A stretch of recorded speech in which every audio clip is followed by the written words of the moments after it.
국토부는 10월 16일 생활숙박시설 합법사용 지원 방안을 발표했습니다. 주요 내용은 앞으로 신규 생숙의 주거 사용을 원천 차단하고 기존 생숙은 용도 변경 등을 통해 합법적으로 사용될 수 있도록 법을 완화해 주는 것입니다. 용도 변경의 가장 큰 걸림돌이었던 복도 폭의 경우 1.5m여도 피난시설 또는 설비 보완 시 안전 성능을 인정해주며 주차장의 경우에도 외부 주차장을 설치하거나 비용을 납부해 설치 의무를 면제해 주거나 지자체 조례를 완화해 2분의 1로 완화해 주는 등 다양한 대안을 제공합니다. 그리고 생숙지원센터를 운영해 주민협의체 운영 지원과 용도 변경 컨설팅 등을 제공하며 2025년 9월까지 용도 변경을 신청한 소유자에게는 27년 말까지 이행강제금을 유예시켜 주기로 했습니다. 불과 1년 전 분양계약서에 생활용 숙박시설이 명시되어 있고 1인 2객실 이상 소유가 3만 객실에 달한다는 조사 수치를 보여주며 실수요자로 보지 않고 투자 목적의 소유자로 추정한다고 발표했었습니다. 버티면 된다는 사례를 남기는 일은 없도록 하겠다던 국토부 장관의 말은 사라지고 이제는 다 해주겠다, 다 구제해주겠다는 의지가 너무나도 강해 보입니다. 지원 방안이 발표되자 생숙 공급자들과 수분양자들, 부동산 업계는 환영하는 분위기입니다. 그리고 중공전 단지에서 쏟아져 나왔던 마피 매물은 플러스 P로 전환하는 분위기입니다. 생숙 사태의 근본 원인은 건축 기준 및 세제, 금융, 청약 규제에서 벗어나 있는 생숙을 아파트 대체재로 활용해 분양하고 투자 목적과 주거용으로 불법 활용되는 경우가 늘어나면서 발생하게 되었습니다. 그리고 정부는 그동안 관리 사각지대로 방치하다가 2020년 10월 국정감사에서 생숙 문제에 대해 지적한 후 2021년 1월 실효성 있는 대안 등이 없는 생숙 규제를 발표합니다.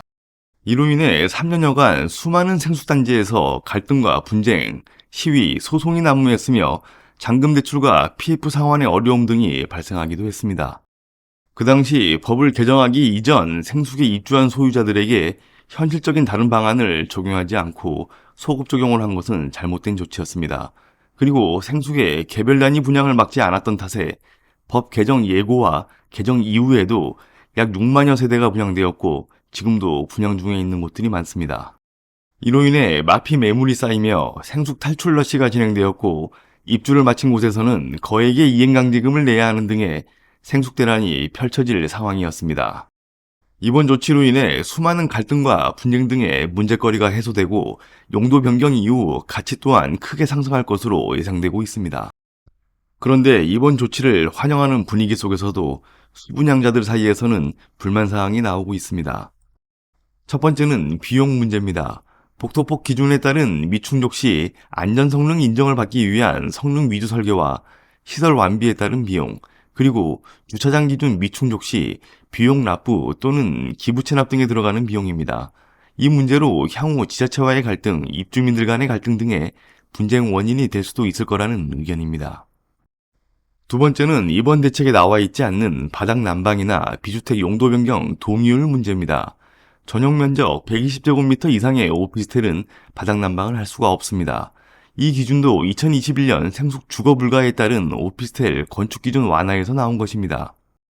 이로 인해 대형 평수의 생숙은 용도 변경을 하기 위해서는 바닥 난방을 뜯어내야 하는 문제가 발생할 수도 있습니다. 이 문제도 지난번 용도 변경 유도 시 건축 기준을 한시적으로 완화했던 것처럼 또 개정하지 않을 수 없는 상황입니다. 최근 오피스텔로 용도 변경을 진행 중인 마곡 롯데캐슬 르웨스트에서는 반대 입장을 고수하며 마지막까지 전환 동의서를 제출하지 않은 수분양자 한 명에 대해 계약을 해지하는 사태도 발생했습니다. 시행사는 해당 수분양자가 동의서 제출 조건으로 1억 원 상당의 금전을 요구해 계약자로서의 신의와 성실을 위반했다고 설명한 것으로 알려져 있습니다. 이에 해당 계약자는 금전을 요구한 적도 없으며 계약자로서 신의 성실을 위반한 사항도 없음을 밝혀 앞으로 소송으로 이어질 수도 있는 상황입니다. 이번 정부의 생숙 지원 방안에 대해 생숙 대란을 해결할 정부의 유연한 방안이다. 생숙발 PF 위기 개선과 주거 안정에 도움이 되는 방안이다. 아파트 착공 물량이 줄면서 주택 공급 감소에 대한 우려가 커지자 비아파트를 강화하는 방안의 일환으로 풀이된다 등 긍정적으로 환영하는 사람들도 많지만 비판과 우려의 목소리도 만만치 않습니다.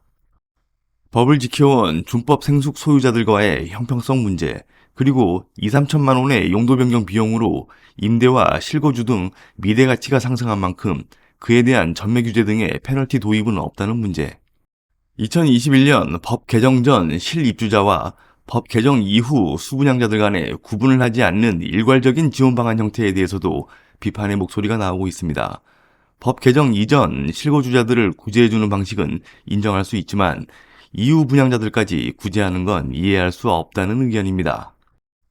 그리고 부동산 규제 우회 투자처로 부각되어 급증한 생수기, 규제는 덜 받으며 사실상 아파트 기능을 할 수 있도록 정부 차원에서 지원하고 지자체까지 나서 지구단위 계획 수정으로 생수계 오피스텔 용도 변경을 돕겠다는 차원은 과도한 특혜라는 지적도 나오고 있습니다. 그리고 버티면 합법화된다라는 잘못된 선례를 남긴 방안이라는 의견들 또한 나오고 있는 상태입니다. 이 사태에 대해 과거 신개념 주거 형태라고 홍보하며 분양했었던 건설사 분양 대행사들, 그리고 법 개정 예고 이후 위탁 운영 계약서에 사인을 받으며 장기 숙박 형식의 거주가 가능하다고 편법을 구축했던 책임은 없는 것인지 궁금해지는 시점입니다.